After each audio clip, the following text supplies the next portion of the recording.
हमारी परंपरा और हमारे आस्थाओं को चैलेंज करने वाले लोगों से एक ही बात है, हजारों हजारों साल की हिस्ट्री निकाल के देख लीजिए, जिनकी किताब ये कहती है माले गनीमत, जिनकी किताब ये कहती है कि लूट के माल का हिस्सा बराबर बटेगा, और अगर उसमें औरतें भी लूटी गई हैं तो वो भी बराबर बांटी जाएंगी। ये दुनिया की एक किताब है जो ये फलसफा देती है, वो हमको ज्ञान दे।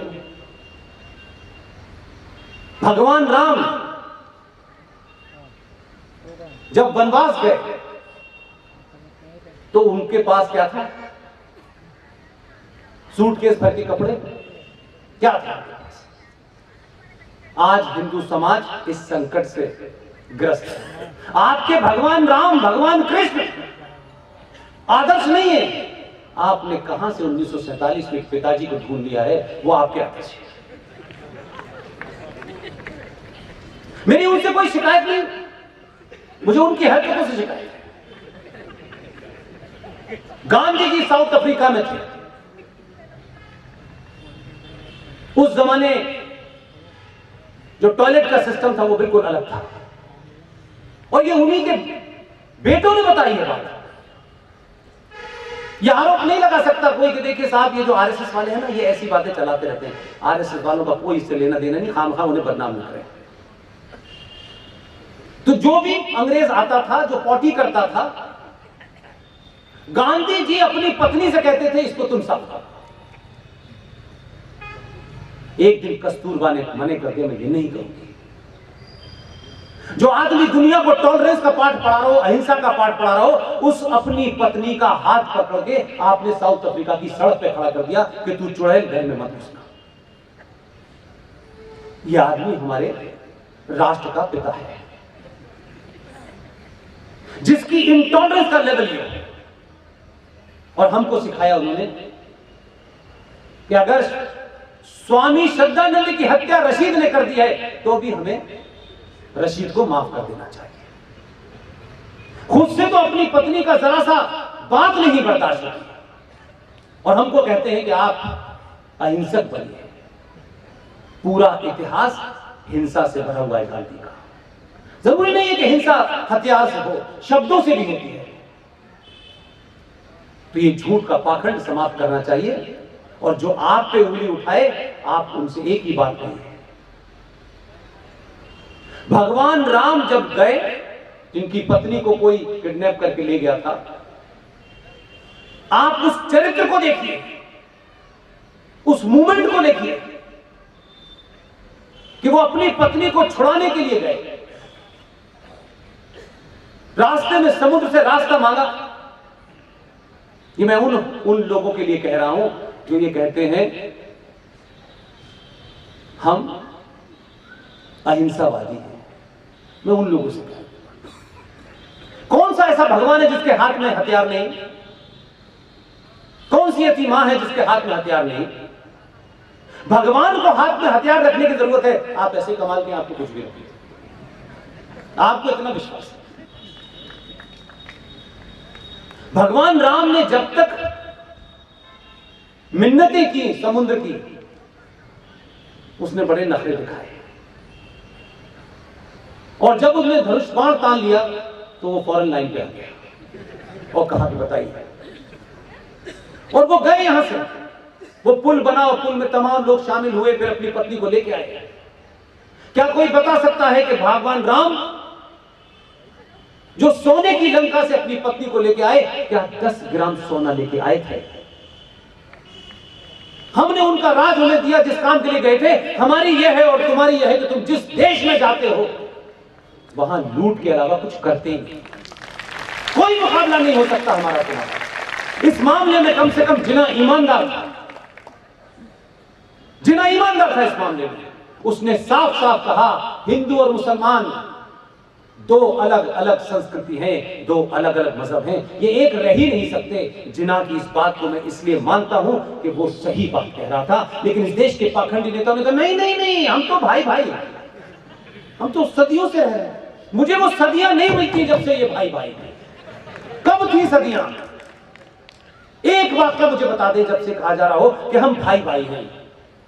ये भाई भाई का शब्द कहां आया? जब प्रॉफिट मोहम्मद के खानदान में झगड़ा होने लगा।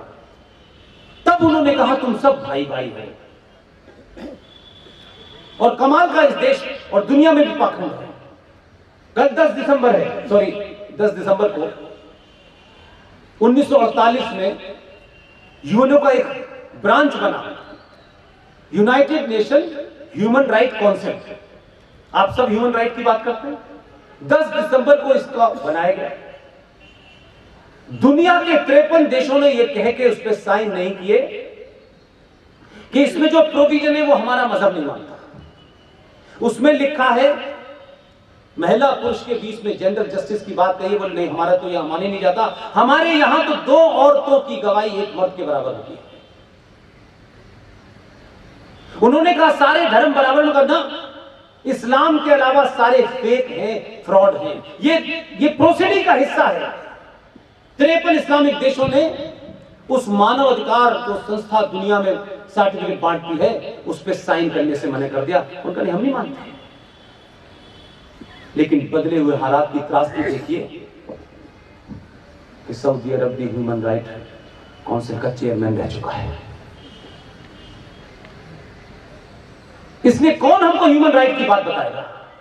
क्योंकि आपके राजनीतिक ये जुमला सूट करता है, इसलिए लोग कहते हैं भाई भाई है। और आप समझते हैं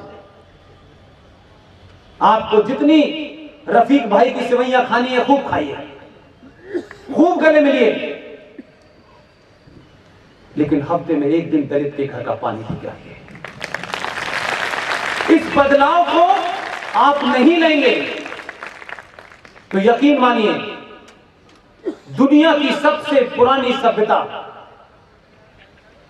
जिसको नष्ट के कगार पे खड़ी है, उसके लिए आप सब लोगों को आने वाली पीढ़ियां माफ नहीं करेंगी। सभ्यताएं कोई चीज नहीं जो डिब्बे में रख के बनती हो। और आप तो वो लोग हैं कि किसी से भी प्रेरणा ले लेते हैं। हम तो साधारण लोग हैं। हमारे जीवन में कौन है? 2 लोग हमको सड़क पे चलता जानते होंगे तो लोग कहते होंगे क्या कमीज पहने हैं, क्या तिलक लगाए है, क्या धोती पहने हैं, क्या फर्क पड़ जाता है अगर कोई ये कहे। ये सिर्फ भारत के सनातनी हिंदुओं की प्रॉब्लम है। घर से निकलते ही कहते हैं लोग क्या कहेंगे, हम उधर जा रहे हैं लोग क्या कहेंगे, हम ये कपड़े पहने लोग क्या कहेंगे, हमने तिलक लगा लिया लोग। अरे भाई, लोगों को जो कहना है कहने दीजिए ना, आपको जो करना है वो करिए। और आप तो उस दौर में हैं जब भारत का शपथ लेके बना हुआ प्रधानमंत्री पशुपतिनाथ में 8 घंटे पूजा करके जब निकलता है तो उसके ऊपर गेरुए वस्त्र होते हैं और तिलक लगा होता है। जब वो नहीं शर्माता तो आप क्यों शर्माते हैं यार? आप उससे बड़े हैं क्या? वो मैसेज दे रहा है आपको। ये मैसेज है कि जो लोग अपनी पहचान, अपनी परंपराओं और आस्थाओं से शर्माने लगते हैं वो कौमें समाप्त हो जाती है। और बार बार देता है, हर बहाने से देता है। वो प्रधानमंत्री शपथ लिए बताएगा नहीं कि मैं तुम्हें मैसेज दे रहा हूं, ये नहीं कहेगा। उसके लिए हमें भेज रखा है। वहां से निकला केदारनाथ से बैठ गया, देखो ये। उसको शर्म नहीं आई। भारत का एक प्रधानमंत्री 1991 से 1995 के बीच में पुर्तगाल गया। वहां के लोगों ने एक छोटा सा मंदिर बनाया। पुर्तगाल के वहां के भारतवंशियों ने कहा कि इसका इनॉग्रेशन कर दीजिए। लेकिन उस आदमी को मैं निजी तौर पे आधुनिक भारत का चाणक्य मानता हूं, लेकिन कुछ कंपल्शन रहे होंगे। उन्होंने कहा मैं सेकुलर भारत का प्रधानमंत्री हूं, मैं किसी मंदिर का उद्घाटन नहीं करूंगा। लेकिन आपके प्रधानमंत्री ने डंके की चोट पर पूरी दुनिया को 242 चैनलों ने पूरी दुनिया में लाइव किया कि राम मंदिर की पूजा में सबसे आगे बैठा था। यह मैसेज है, बार बार आपको मैसेज दे रहा है। यह समय है उस मैसेज को समझें। आपको किसी के खिलाफ हथियार नहीं उठाने, किसी को गाली नहीं देनी है। आप अपने अंदर सोई हुई आत्मा को जगा लें, अपने पुरुषार्थ को जानें, अपने हीरोज को वेलकम करना सीखें।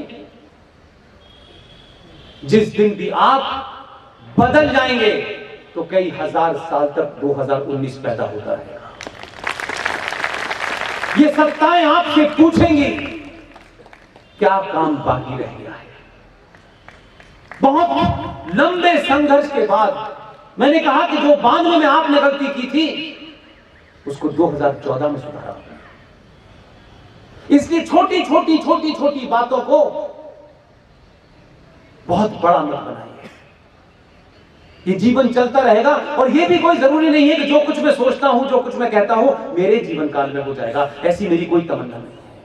मेरा इतना ही कहना है कि जब स्टेज से मैं हटूं तो 1 करोड़ लोग तैयार हो स्टेज पे आने के लिए। इतना ही मकसद है। इतने ही जीडी बख्शी, आर.एस. सिंह, सुशील पंडित, गौरव ललित नंबरदार, मेजर गौरव आर्या बने, यही मेरी ख्वाहिश है। आप बोलना तो सीखे। आप तो ऑलमोस्ट 700-800 साल के बाद तो आप पहली बार अपने मन की बात कह रहे हैं। आप तो अपने मन की बात भी नहीं कह पाते। ऐसे नहीं कहता, मैं बार बार कहता हूं कि जो क्रिटिसाइज करते हैं वो करें, लेकिन भारत के सनातनी समाज को समझना चाहिए कि हम किसको क्रिटिसाइज कर रहे हैं।